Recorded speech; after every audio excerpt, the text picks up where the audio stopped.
Stay hungry, stay foolish. Welcome to another part of this exponential series here on the Innovation Show, brought to you proudly by Xi. Xi is boldly transforming the future of financial services and powering its customers by making innovative financial services available and accessible to all. Today's show is with Guy Perelmuter, part 1 of Present Future. You can win a copy of his book by signing up to the innovationshow.io newsletter. It's a fascinating episode. Here it comes. The purpose of today's book is twofold. First, to overthrow the myth that we are living in a period of change. The entire history of civilization is all about change, and more than that, about technological change. This is what defines us as a species. This is what propels us forward. Change is coming faster and faster, that's for sure, and it will continue to accelerate even more. And second, to highlight and explain not only the benefits but also the risks that a tech-driven lifestyle throws at us. What is remarkable about the current technological changes we are experiencing is that we are sitting at the intersection of a set of extraordinary advances: faster microprocessors, cheaper digital storage, ubiquitous access to information, efficient algorithms, and an increasingly better understanding of the laws of nature. These ingredients, decades in the making, are some of the key enablers of the deep tech revolution. Deep tech is where science meets technology, where PhDs and subject matter experts are able to apply their knowledge and transform it from intellectual achievements and academic papers into systems, devices, prototypes, and products and methodologies. Deep tech companies are the ones effectively building the future of the world economy, one technology at a time: robotics, biotech, nanotech, artificial intelligence, self-driving cars, energy, aerospace, agritech, you name it, the list goes on. In each chapter of today's book, our guest explores one or more technologies that are bound to become part of our future. He tries to focus on the advances that are created to address inevitabilities in the making: longer human lifespans, population growth, an increasing demand for energy, mobility and food, and ever more complex systems fed by unimaginable amounts of data flowing through a vastly interconnected infrastructure over space, air, land, and sea. The future is already here. We're living in it. It's all around us, a present future. And in his book, we'll take a journey to discover what that means to all of us. It is a great pleasure to welcome the author of Present Future, Business, Science, and the Deep Tech Revolution, Guy Perelmuter. Welcome to the show. Thank you for having me, Aidan. That was a serious mouthful, man. I'll need some water after that. And I'm going to reach back here and just show our audience I have a copy of your brilliant book up for grabs. It is so deep in research that it's going to be such a challenge to even touch the iceberg of this, touch the tip of the iceberg of the amount of content that is in it. But we'll give it the best stab that we can. And I thank you to let our audience know this is part 1 of a multi-part series. And as I said, we won't get near the amount of research that Guy has done for this book. I thought a good way to start would be an explanation of the deep tech revolution and the technologies of the past, the present, and the future.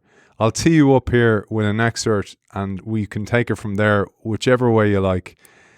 You say, the world experienced what we now call the first industrial revolution beginning around 1760. At the time, the production of goods shifted from individual craftsmen to machines in factories using water and steam power. By 1870, the second industrial revolution, also known as the technological revolution, popularized electricity, assembly lines, and the division of labor. Then once more, beginning in the 1950s, the third industrial revolution, the digital revolution, swept the planet, ushering in the era of digital electronics and the so-called information age. I thought that would be a great way to tee you up to bring us whichever way you wanted to set the stage for today's show. Thank you. Absolutely. So when you think about the history of humankind, we basically live a succession of changes, of revolutions, of improvements, hopefully, in the general sense of societal and economical and hopefully geopolitical behavior among nations, among societies, among people. The fact of the matter is that technology has always driven those processes forward faster and faster. And when we think about the fourth industrial revolution, which many experts are calling this day and age, where we're now living the encounter of technology, traditional technology, electronics and circuitry and cybernetics with biology, bioinformatics, and human health and biological systems in general, we come to a conclusion that there are many aspects of the current industrial revolution that we are living through that have been in the making for decades, right? Things don't change overnight. It's like that very famous passage from a Hemingway book that says, how did he go broke? Slowly and then suddenly. This is how technology sneaks on us, right? We cannot think about our lives without smartphones, without computers and tablets and some apps that we use on a daily basis, without streaming services, without search engines. But this was not the case just a few years ago, right? So the way I think people should think about industrial revolutions as a whole is that the mother of all the change that we have been living throughout our history as a species was the first industrial revolution. This is where things really took off. And there's a great book by Ian Morris called How the West Won that is basically about that. And if you had to summarize it in a couple of words, it's the steam engine, right? The steam engine is the pivotal point in the history of humankind where we saw how we could make the forces of nature work for us, work on our behalf. And this is why I say that the better understanding of laws of nature will make us evolve and accelerate technological change ever more. And if you look at a very simple chart, which is on the horizontal axis, time, and on a vertical axis, the global GDP, you will see that throughout our history as a species, up until the mid-18th century, both horizontal lines were parallel, right? The GDP, the global GDP was this tiny sliver of wealth created by societies up until the first industrial revolution. This is when we were able to create economic value. We had population growth, economic growth, prosperity. Of course, a ton of problems came along, and we are now living with this huge climate crisis we're living. And I'm sure we're going to talk about this, probably not today, but definitely in our next conversation, how the whole problem of getting our atmosphere warmer began way back then when we started to have machines and factories and so on and so forth. But at the end of the day, we should understand that our current technological evolution is not a snapshot, it's a movie, and it's been in the making for centuries and centuries. Yeah, I love how you do this in the book, and it reminds me of exponential growth. It's slowly and then quickly. So we're seeing the dividends paid today of all those seeds that were planted such a long time ago. And I love how you do this in the book. You show us the originally planted seeds back, 100 years ago, 200 years ago or more, and how then they manifest today and how they're going to continue to manifest, but this time at a much more faster, at an exponential rate. And like you said, climate is one of those things, unfortunately, that we planted the seeds back then and we're unfortunately paying the price today. I love how you do that. I found myself throughout the book constantly telling stuff to my kids and my wife and kind of going, hey, did you know that the original cars, for example, were going to be EVs, but they got beaten to the punch by gasoline because the batteries ran out all the time? Stuff like that. Really interesting foresights. And let's start with that, because You tell us with autonomous vehicles, the automotive sector has been around for more than a century and is going through a time of transformation that is impacting almost every aspect of that business, from cars themselves to the roads and highways we drive on, and the cost of insurance policies to regulatory requirements, the supply chains, manufacturing processes, and consumer behavior. But back then, if we back up, the internal combustion engine came on the scene at the end of the 18th century. A man named John Barber obtained the patent for a gas turbine in 1791. And over the following decades, the engine has been refined by many different inventors. Maybe we'll start there, and we'll start today's show talking about vehicles all the way up to autonomous vehicles. Absolutely. So as you said, the need to move around, the need to kind of go from A to B is something that we've experienced as a species forever. But it's hard to think of another invention that has shaped the way cities are built and the way our lives are built as impactful as automobiles were. And the idea of the internal combustion engine is relatively old, and it's one that you can tweak and you can make a ton of changes, but it is bound by a bunch of physics law. The pesky physics of the universe will always kind of hit you in the head. And it is quite a shock for many people that back in the late 19th century, right? Not that long ago, about a third of the US cars were electric.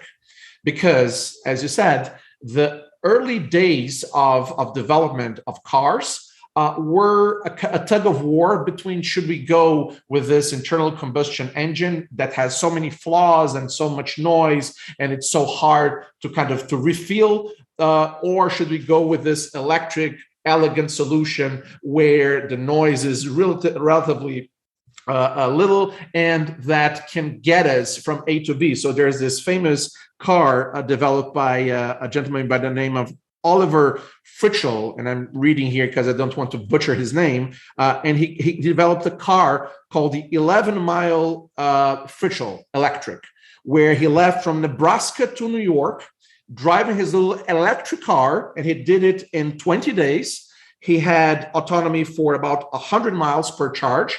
Now we are, some cars get to 50 miles, maybe 300 miles per charge.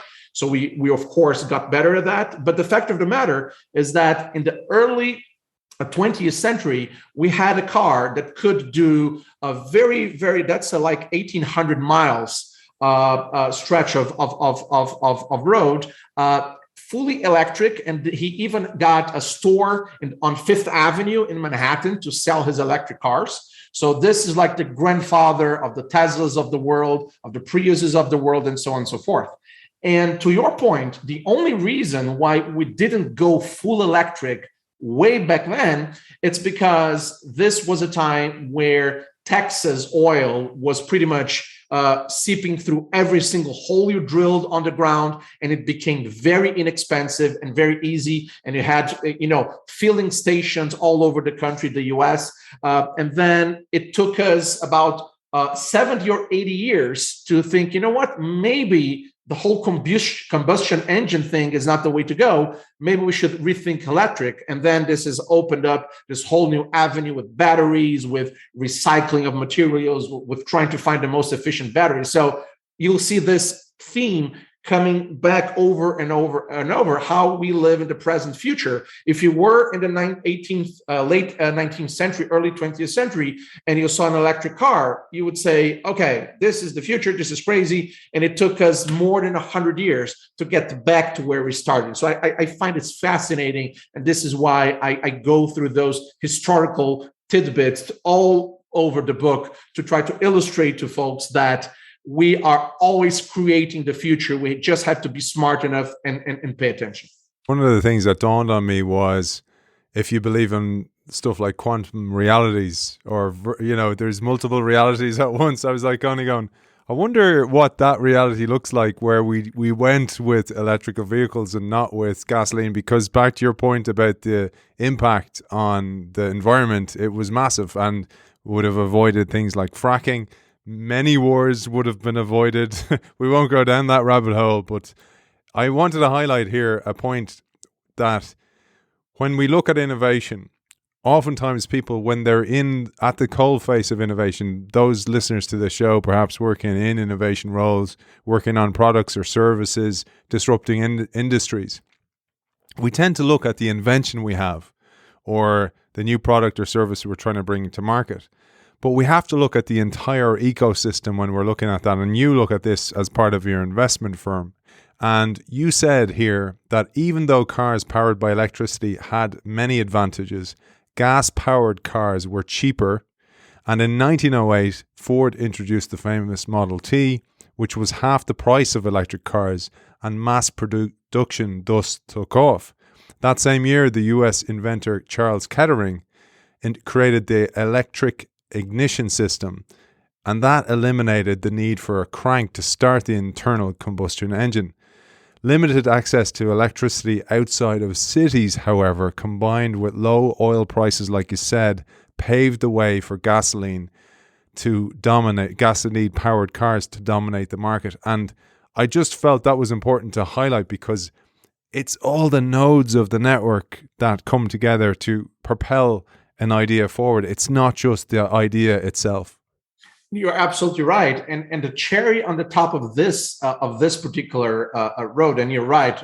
I'm sure there's a multiverse where we would have been driving electric cars for more than 100 years, and other problems would inevitably have arisen. But you're correct. This is another conversation. But here's the cherry on top of this: Henry Ford and Thomas Edison, they actually had established an agreement so that Ford would produce electric cars powered by Edison's labs and Edison's domain of electricity and batteries and so on and so forth. So we were this close to following a path that would have changed. Imagine how many things would have been different should that have occurred 100 plus years ago. So it just goes to prove that it's never a snapshot, it's always a move. It's all about everything that has been happening throughout multiple dimensions of a specific invention.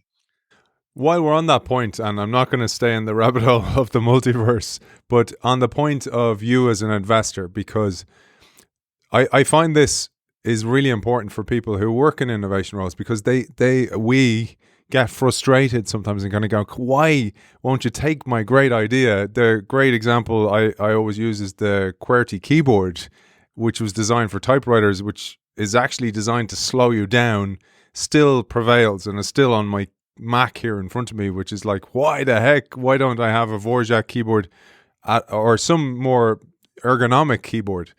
And you must see this all the time when you're looking at an investment. You probe the network or the ecosystem in which that idea must exist. Maybe we'll just take a little sidestep from the book here to hear your view on that, and particularly for people who work in startups or work with new ideas, bringing them to market. Now, that's a great question and a great comment, and you're absolutely right. The thing that I realize, and I've been doing this for more than 2 decades, I can tell you that the most common mistake, if you will, that entrepreneurs and founders they usually make is that they fall in love with the solution when they should fall in love with the problem, right? The thing with entrepreneurship and with innovation is that sometimes as a student, as a researcher, as a scientist, you find a very elegant solution to a problem and you fall in love with your solution and you think that solution has to see the light of day. You have to put it out there. You have to have as many people as possible using it, right? Either as a system, as a device, as a methodology, doesn't matter. But at the end of the day, the world is not concerned with solutions, it's concerned with problems. So the ideal starting point for any entrepreneur and for any successful business is to look around and say, okay, this is a huge problem and I think I can crack it. Once you present a solution to a specific problem that is relevant, that people pay attention to, that really impacts them in some way, and it could be a small group of people impacted by a very specific problem in a huge way, that's a market, or it could be a huge amount of people impacted by a specific problem in a relatively minor way and everything in between. But for founders, for entrepreneurs, it's not about the solution, it's about the problem. And once you get over that, once you change your mindset, your frame of mind when it comes to how you are going to approach a specific company, I think, at least in my mind and according to our processes, it makes things easier. And I want to just link that back to some ideas that our audience would have heard recently. We talked about this, for example, when we looked at Bayer, when we looked at BASF recently on the series with Ben Bensau, when they went out mining for ideas from their organizations. They found it most effective when they actually put out a problem to the organization and people came back with their solutions. So it works in corporate innovation as well as in the startup world and indeed in Guy's world of investing as well. So bringing it back to the book now. So I'm going to jump back into the book as well, the quantum universe of the book. And one of the shows we did recently, Guy, was with Pierre Vock, who was the father of the idea of scenario planning. We did this show with, multiple part show with Art Kleiner. And you talk about the projections you see, for example, with EVs, because Pierre Vock worked for BP, British Petroleum, and he was looking at all these scenarios, what happens if the price of oil increases, etc., etc. And I wonder did he ever look at actually what would happen if EVs started taking over? You cover some of these projections in the book. Maybe you'll give us a high-level view of what you saw when you looked at this. Of course. And one thing that you have noticed, and I'm sure readers, either past readers of the book or future readers of the book will notice, is that, and I talk about that in the very early page, in the beginning of the book. I try to shy away from, hand waving, smokes and mirrors. Let's make forecasts about when all of us are going to be using our flying cars to go wherever, right? The whole introduction of the book is about very smart people making horrible predictions about the future. There's a whole list of them, people that are successful, founders, CEOs, entrepreneurs, people that have failed miserably when they make predictions that didn't stand the test of time. So I went out of my way not to make predictions that were not obvious. And some of the predictions, and you touched upon them when you started this conversation, are what I call inevitabilities, right? It's easy to predict a specific trend when you can see it's inevitable, and we're going to talk about them. So one could argue, okay, fossil fuels going out of our daily lives and being replaced by renewable energy feels like an inevitability.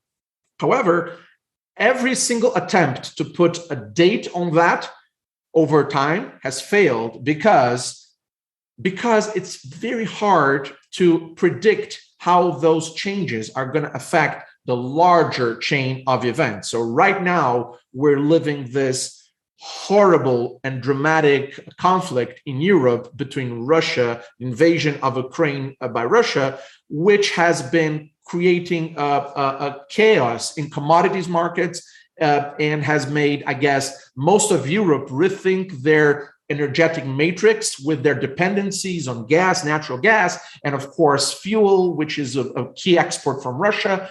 And all of those limited supply commodities we live off of are breaking points in every single supply chain. So we have studied, and it's not only me, but a ton of people, very smart people have studied the impacts of increasing oil production, increasing electric car production, and reducing our dependency against the non-renewables. And here's what I think people kind of not always keep in the back of their minds. Right now, about 85% of the world's energy is non-renewable, right? It's coal, it's gas, it's fossil fuels, right?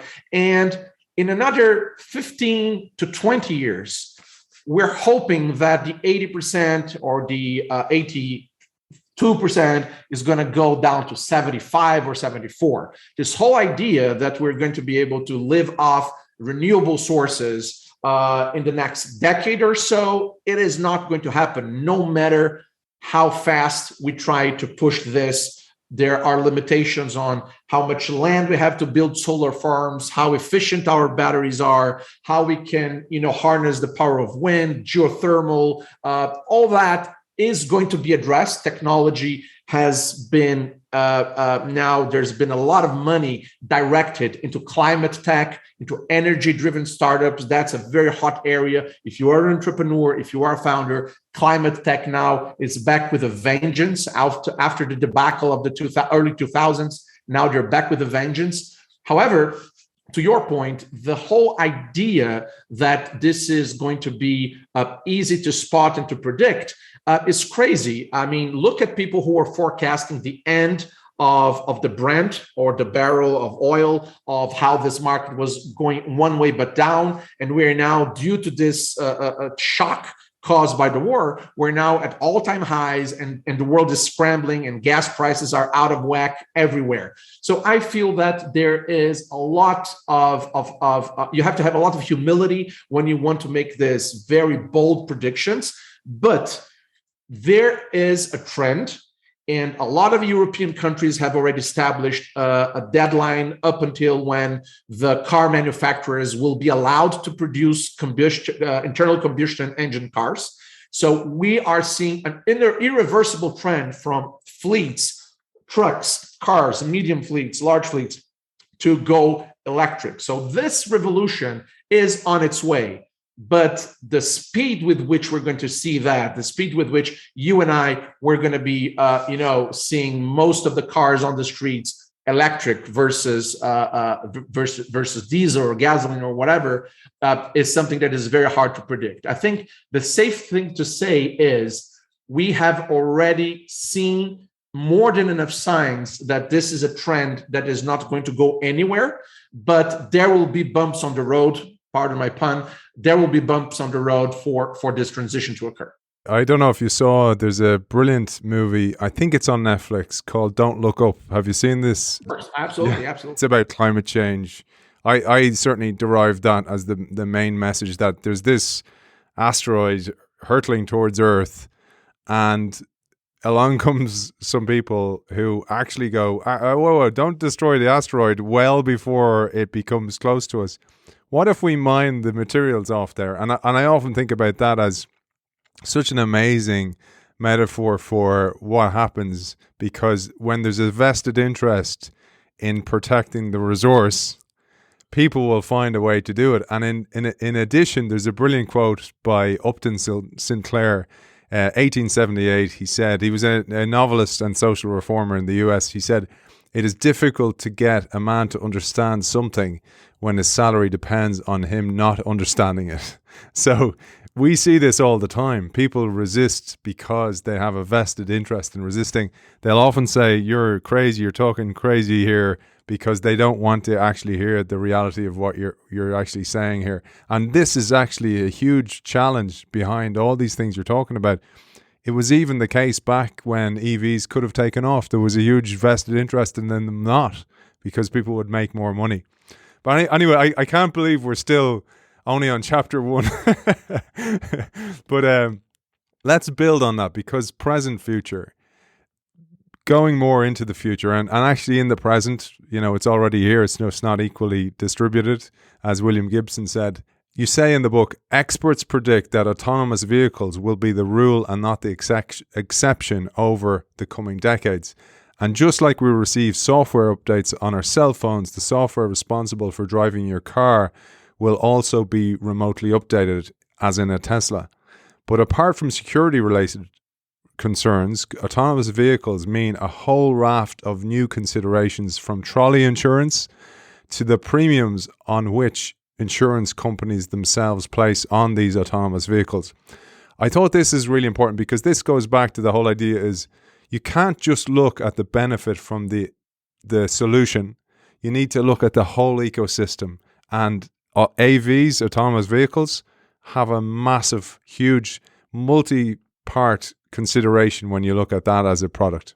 You're absolutely right. And again, to many people's surprises, the whole idea of autonomous vehicles has been around for 40 years. About 40 years, we had tests at the at Carnegie Mellon University in Pittsburgh, very early on, very early days, trying to start to map. And again, it was a research project that took its time, but again, fourth industrial revolution, deep tech, a lot of economic value being driven off faster processors, cheaper storage, faster algorithms. And here we are.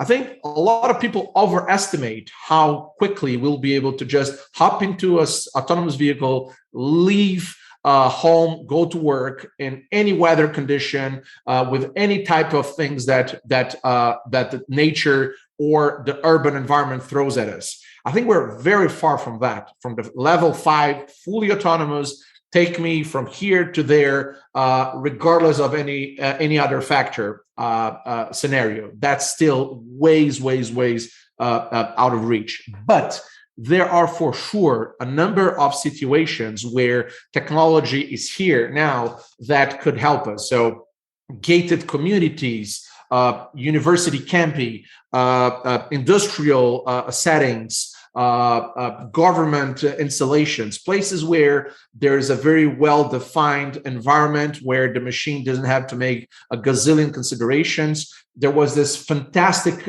video that I saw a few months ago where an engineer posted this as an edge case for any algorithm that was trying to be used for autonomous vehicles, which was he was driving his car, traditional car, and in front of him, there was this truck. And the truck was loaded with traffic lights that were flashing. And so the truck was moving, the traffic lights were moving, and he was behind that. And I would love to see how an algorithm would handle that scenario. Wow. Which is very hard for you to predict. If you're developing an autonomous vehicle algorithm, I don't think you'll think about, maybe my car will be parked behind a truck loaded with lights that are flashing green and yellow and red. So there are so many edge cases, and that's how we call the cases that you have to be able to deal with. And there are now, you've talked about how these technological trends, they just break into myriads of other avenues. Now there's this whole area of labeling images and creating virtual scenarios and training autonomous cars using a virtual environment where you can create accidents and bad behavior and crazy weather, so that you can evaluate how those incredibly complex algorithms are going to act. And then there is the whole aspect of how the insurance world, which is one of the oldest industries out there. People don't appreciate how old the insurance business is. It goes back to the days of the Babylons and the ancient civilizations that did a lot of sailing around the Mediterranean Sea, and that started the idea of insurance. And documents have been found where you can see the terms of those insurance agreements. So it's an old profession. And this industry now has to deal with the fact that in normal conditions, autonomous vehicles supposedly will be safer and will bring down the cost of insurance. And there are new business models that instead of paying upfront, you just pay according to the number of miles you drive and to the neighborhoods you're driving through and where your GPS tells the insurance company you are parking your car. So all those considerations, they're going to change the dynamics of this whole ancient industry that I'm sure we're going to see play out over the next few years. When I write, I use this example of General Mao. So in 1958, the 4 pests in China. I don't know if you've heard of this. So fascinating that. And just for our audience, very quickly, there was a war raged on these pests like rats, for example. But sparrows were on that war because they were eating some of the crops. So people were killing these sparrows, the whole of China. Eggs were broken, nests were smashed. They made noises so the sparrows wouldn't land in trees, and they became exhausted and died. And in time, they killed off the sparrow population. but they forgot that one of the main foods of a sparrow was locusts, and the locust population grew, and as a result absolutely wiped out crops and vegetations in China. And I often think about that, about some of the things that we lean on, like AI. What will be the repercussion of that? We don't know really, because you can't scenario plan every aspect of the future. But one of the really interesting ones you talk about is autonomous vehicles. For example, if I bring in autonomous vehicles and I have an access economy where I don't need to own a car anymore, why would I bother having a car? I don't need to store it. As a result, where the car is stored, that makes maybe land that's on the periphery of a town or a village more profitable, where actually people, the AV manufacturers can buy that land and store the cars there. But it also destroys car washes. It destroys car parks. It creates different repercussions there that we're not even aware of. But one of the ones you talk about that's fascinating is charging, and how charging will work in the future. I'd love you to take us through that one. Absolutely. The technologies there's something about charging that we are very, very familiar with right now, right? We always have our phones in our pockets. We're always kind of, going through the challenges of making sure we have enough juice in our batteries to last throughout the day. And there are days where you need it more or less. And this is just, again, one of those pesky physics problems, right? You need batteries, and batteries by definition will need to be recharged and have a limit. They have a physical limit of how many cycles they can take. So all these are just realities of the universe we live in. And the idea of this being used in cars just transfers this issue of having enough juice in your car battery to last for your whole trip. You don't want to be stranded, God knows where, without fuel. And in that case, it's basically the battery charge that is your fuel. So there are many models to charge batteries, and we're now living a very, very interesting moment in the investment world when we're looking at a number of companies that are developing solutions for this issue. Because again, you start with this inevitability that electric cars are going to dominate fleets over the next few decades.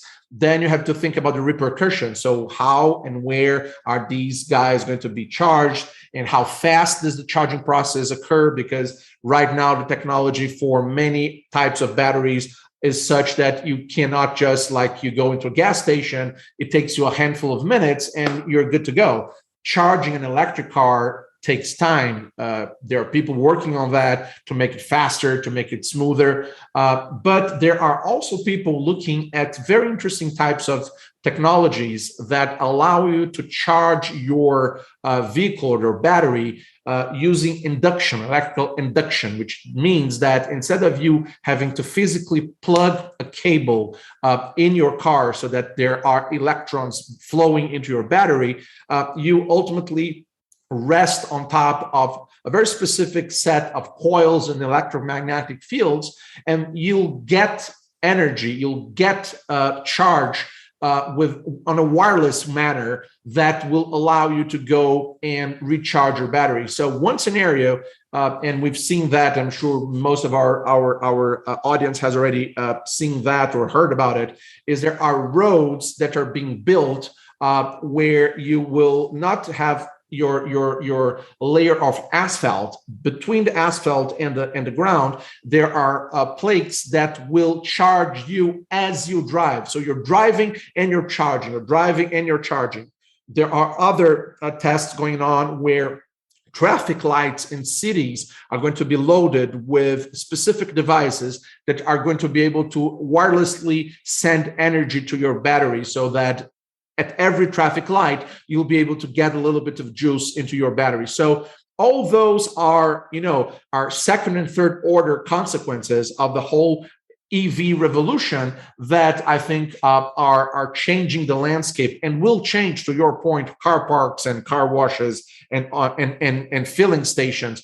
All of those aspects of our cities are going to be impacted. And again, future is present. You have to look around. You have to realize where it is and where it's trailing. I find it so fascinating, particularly, like, firstly, for anybody, we don't even know what driving and charging at the same time will do for the human in the car. My hair will be all frizzy because it'll be all charged and everywhere. So there's stuff we don't even know. That would be a mild circumstance. But the real thing that I found from reading this, and by the way, we're still on chapter 1 for our audience. I'm laughing here because we didn't even cover everything in chapter 1. We just took little nuggets. But is that how these technologies that are advancing at an exponential rate are actually intertwining and combining? That's the real thing, because if you were just trying to understand one on its own, that would be a challenge. But the fact that they're actually powering each other, AI and IoT and 3D printing, that's where it becomes absolutely fascinating. And you leave that to our own imagination, but you bring them down into separate parts within the book. Perhaps at this stage, we'll get a view from you on the intertwining of those, the combination of those different technologies, and then we'll go on to the next chapter of the book.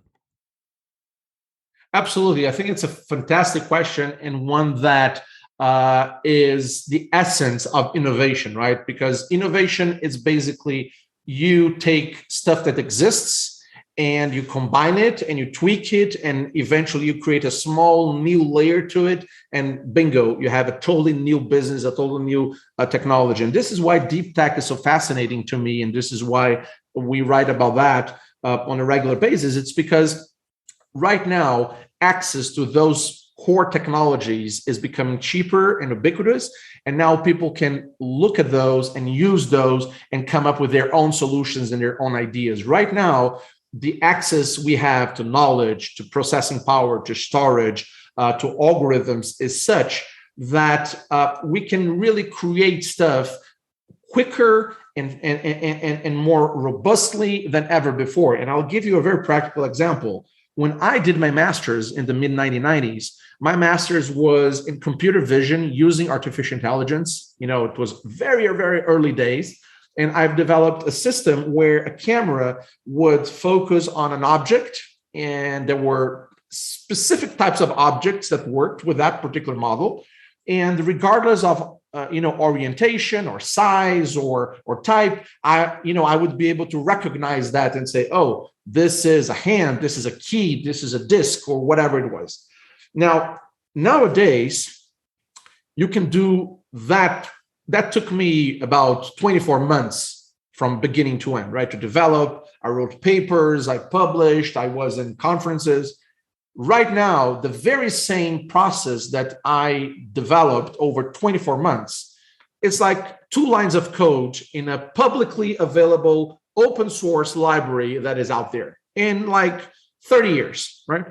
And this is the beauty of technology. It feeds upon itself. And to wrap this reasoning, I'll give you what I think is the best example of how this intersection of different technologies is really taking over the landscape. If you think about why life sciences and biotechnology has been moving at the speed of light right now, it's, of course, we still are technically in a pandemic, which really accelerated the interest and the development of many technologies that are now available. But at the end of the day, this is all about us understanding better laws of nature, how cells work, how proteins work, how our organic parts, bits and parts work, and making equipment cheaper, microscopes and CRISPR analytics and genomics and proteomics and metabolomics. And you bring those two completely, quote unquote, unrelated bits of electronics and biology together. And now you have diagnostics companies, therapeutics, new drugs, digital health, all those encounters among different developments in science, engineering, in physics, chemistry, biology, when they merge, they produce, this is where the value comes from. This is where you produce a life-changing device or algorithm or component. And this is what I think the book tries to cover by breaking down those multiple types of technologies. I think it becomes clear over time how they don't exist on a standalone basis. They ultimately mix and match and create a brave new world. And the reason I wanted to throw that in now before we start to go into the other chapters is to provide it as a lens through which our audience will either hear, if they're listening to us, or watch us, all these different chapters. That's the thing to have in mind. It's not each one. You systematically take each one and go right back to the past and bring it right to the present. But that's not the point. It's about how they'll collide in the future as well. Speaking of which, the one that is often a very, very difficult debate, one that is answerless, as you say in the book, is the future of jobs, and does technology mean the end of jobs, etc., etc. That is the shortage of jobs caused by the substitution of human labor by machines. This is a debate that's gone right back, very, very long time ago, right back to even the early Greeks, and the whole idea of whether machines can take off tasks that we would find repetitive and boring, but also what does it mean to our purpose and all these type of things. It raises a hell of a lot of questions, but that's also one that we need to think about some of the other technologies as well, because one that always comes to mind for me is, well, if we're living longer and we're curing disease and we're having more comfortable existences as we grow older, not in older age being debilitated with sickness, etc. It not only means that we'll have to work longer, we might want to work longer, but it also has great impacts on stuff like pensions, because I'm no longer contributing towards the pension fees. It also means towards me as a parent, I'm in the sandwich generation where I have to care for my parents and maybe have to care for my children, but also my parents. So all these kind of permutations have a dramatic effect on how we're going to live in the future as well. I'd love you to maybe start with that part about the debate that goes right back to the dawn of man and where we are today in it all. Absolutely. The whole idea of technology coming in and making our lives easier is not black and white like everything else. It's all about who is going to be impacted and who is going to support this change and who is going to have to reinvent themselves to be able to kind of continue to survive and make a living.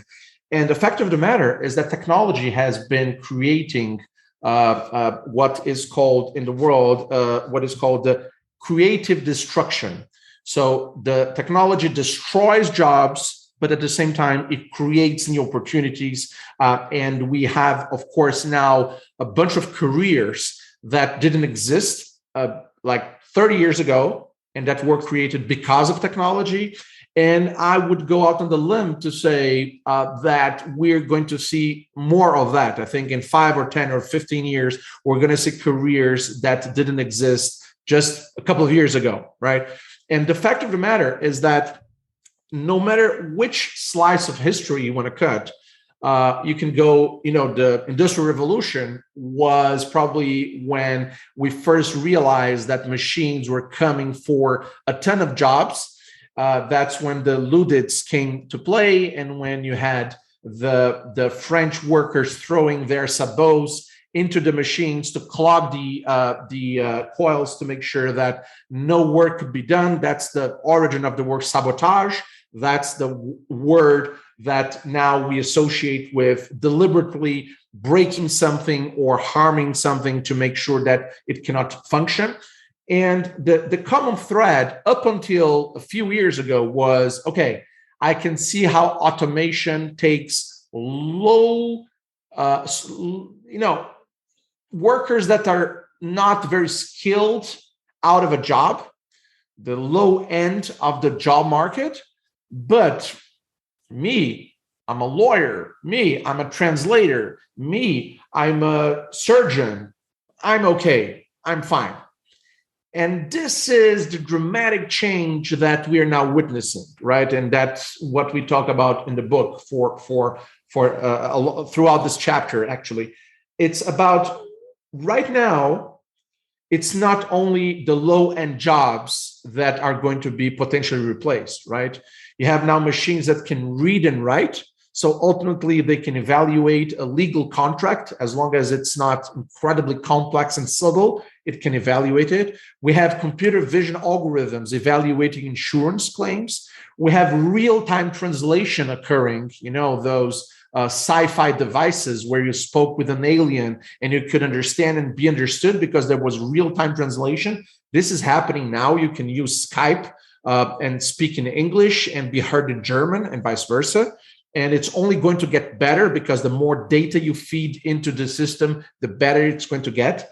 So all of a sudden, surgery, right? Right now, you need a medical doctor to operate. Now you already have a medical doctor that can be sitting miles away from the operating theater using virtual reality or using robots to do their bidding. And in the future, simple procedures are going to inevitably be handled by robotic arms and robotic devices.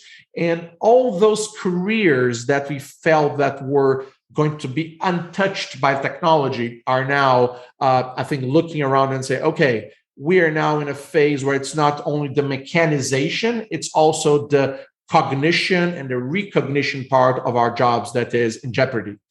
And there have been a ton of researchers that have written about that. There's a very famous work developed by Oxford researchers back in 2003, I think, where they took a very methodical and very quantitative approach to the problem. They took 750 jobs and they mapped their cognitive, qualitative, subjective parameters. And they estimated that no less than 47% of those careers would be replaced in some way or fashion by machines. And global consultancies have pegged this between 10 and 50%. And research centers. This has been a problem that has occupied the minds of a ton of researchers. But the fact of the matter is that no matter where those percentages land, we now live in a world where the consequences of automation, of new technologies, of AI are going to really change the landscape of jobs. And when you pile that with where our education system is at on one end and where our life expectancy is and will probably continue to expand over time, you have like the perfect storm for a world where occupation, job, making a living becomes incredibly complex. And this is exactly why we have a chapter on longevity, we have a chapter on education, we have a chapter on the job market, because to your previous point, they're very interconnected and we try to shine a light at them individually. And then we try to kind of merge them further down the road so that people realize how complex this issue really is. I'm so glad you said that. I was speaking at for an event recently and I was speaking about AI and how it would affect the legal industry. So people working in law, for example, I mentioned paralegals, that all sifting data to be able to provide, here's a case of Perelmuter versus McCullen 1972 and bring it to your fore. It becomes really interesting. For those who know the show Suits, it was Meghan Markle's role in the show Suits. She was a paralegal. But at the end of the conference, then one of the MC, the guy who was interviewing me, he was a seasoned lawyer, and he went, "Oh well, this won't affect any of our people here." And I was like, kind of going, "No, it will. It's going to wipe out jobs." And as a result, but I wasn't being a pessimist about it. I was actually going, what it means is you need to be more flexible in your mindset, and you need to be open to this. You need to be open to learning and unlearning. You guys should be learning about this stuff because it's going to be your future. You should be learning about blockchain and smart contracts and how that works, etc. And then merge that with the knowledge that you already have. That's the genius of this type of world. It's not that we're going around there, like you say, with humility. We're not banging on the world's ending, the sky's falling down. It's changing. And as a result, we need to have this very flexible mindset about being open to that change. That's 100% right. And the changes that we usually looked at with historical lenses, right? They took decades or centuries to play out. They're now playing out in front of our eyes during our lifetimes. And this is why you're exactly right. It's not that, jobs are going to become useless. It's you have to be smart about what parts of your job will be potentially taken over by a machine or an algorithm, and how you can come in with qualitative skills, emotional skills, subjective skills, and ultimately improve on that. So much so that jobs that have a very heavy percentage of human skills or emotional skills attached to them are the ones that are probably quote unquote safer from change, even though I'm not sure if this is really good to be immune to change. But psychiatrists and psychologists and social workers and high level functioning jobs where you have to deal with emotions and with emotional cues and human behavior, those are the ones that are harder to automate. But give it time. It's today, this is the scenario, but if technology taught us anything, is that it will not stop. It will become better and better and better. And now you can ultimately chat with a bot and not know it's a bot. You can talk with an automated response system and think it's a human. We are getting that good. And this is what I think is fascinating. And I think people have to be very, very aware of, so that they can take the smart decisions about their careers and their kids' careers. One of the big challengers of roles in the future is AI, artificial intelligence. And you talk about the history of that as well. And you move right back to the history, stemming back to the ancient Greeks, to Mary Shelley, to Ada Lovelace, Charles Babbage, and of course, Alan Turing. Maybe you'll bring us on a whistle-stop tour of this history. Absolutely. The fascinating thing about AI is that it's almost human to think about, machines that can create or can reason or can infer from the existing reality. And something that shocks a lot of non-technical people is that although computers are amazing at doing math and doing very precisely guided processes, they really are bad at doing anything where you and me, we cannot come up with a set of instructions, right? So a very obvious example is image recognition, right? Computers are terrible at recognizing a shape, an animal, a person, a place, because the way you and I would do it is very hard to explain, right? We now know there are those processes happening in our brain that we take the light that hits our eyes, and this light stimulates our retina and then some nerves, and then a specific part of our brain is fired, and a combination of neurons will tell us, oh, there's Aidan, oh, there's a cat, oh, there's my house. And this is very hard to explain to a computer. And this is how I think, if we go all the way back to the Greeks and to the author of Frankenstein, Mary Shelley, and of course to Babbage, the analytical engine, and Turing with his amazing contributions to developing the computer science world, we realize that the mindset, the AI mindset, is one that is pervasive over time. We had a number of false starts, right? We had a number of AI winters. That's how we refer to times where investments in AI dried up because people were frustrated by the results. And my choice of doing AI was at the tail end of one of those winters back in the mid 1990s.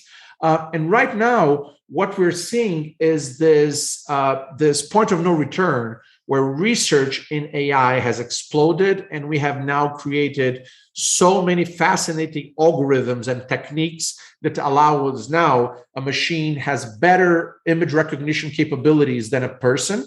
There's this contest that has been organized by a Stanford professor called Fei-Fei Li, and that has started where machines had a 25 to 28% error rate in the very early days of the contest, and now they are below 5%, which is better than humans. We're going to see the same thing with voice recognition. We're now seeing GPT-3 and all the other rich models that are able to emulate conversations and inferences becoming bigger and more powerful. So we're tricked into thinking we're talking to a computer. We're not really realizing it's a machine. And we're going to be really leaping into a world where AI is going to be pervasive. And much like Google or any search engine you might use, there is a specific part of our world where AI is going to be embedded in our lifestyle, in our day-to-day, and we are not going to escape that. And the challenges for us are going to be how to keep that AI fine-tuned, useful, and ethical. And these are some of the problems and challenges we would discuss throughout the chapter. And I find it fascinating, right? Firstly, the history you present us with, but then to look at where we are today. So when you understand these, I find this is the huge benefit of reading diverse content like this and understanding Moore's law, understanding the speed of exponential growth, understanding how deceptive that is. Because, for example, I've got a Roomba at home, right? And I look at it and it's, it's almost like a toy. And for example, Alexa. So there's an Alexa at home. My kids, when we first got it, were asking loads of questions. Then they grew bored of it. Or Siri on your phone. People at the start always underestimate the technology, but they forget exponential growth, because in time it becomes faster and more powerful. And all of a sudden the Roomba starts to be able to do way more chores around the house. And we just take our eye off the ball. And that's what happens. And that's why it's so valuable, I'm sure, for you as an investor. And I have to take my hat off to you with the amount of research you've done here, and your recall of all that research, by the way, today as well is fascinating. It's been fascinating to talk to you about this. I'm just going to remind our audience here, this is part one. I thought maybe we'd do a two-part. I think we're going to need more Guy than 2 parts if you're up for it. Absolutely, sure. Because we're only on chapter 2, and we only just basically touched on chapter 2 as well. But maybe next day we're going to go into IoT, robotics, biotech, nanotech, 3D printing. Everything is in this book. Every aspect of the future, of the present future, is in that book. Where can people find you, Guy, for consultation, for keynotes? You mentioned you speak at events, but also for perhaps investment opportunities. So I think the easiest way to find me, the book has a splash page, presentfuturebook.com. So there's a way to contact me there. I'm on Twitter at Guy Perelmuter. I'm on LinkedIn at Guy Perelmuter. So basically, Google me and you'll find me. It's not hard. It's been a pleasure talking to you on part 1 of our show. Author of Present Future, Business, Science, and the Deep Tech Revolution, Guy Perelmuter. Thank you for joining us. Thank you for having me, Aidan. Looking forward to our second conversation. I hope you're enjoying this exponential series powered by our sponsor, Zai. Zai is a global fintech transforming the future of financial services and powering its customers by making innovative financial services accessible to all. You can find them on hellozai.com. I'll see you next time, where we'll follow up again for part 2 with Guy Perelmuter on his book, Present Future. Don't forget, you can win a copy by signing up to the innovationshow.io newsletter. I'll put you in the hat to win a copy.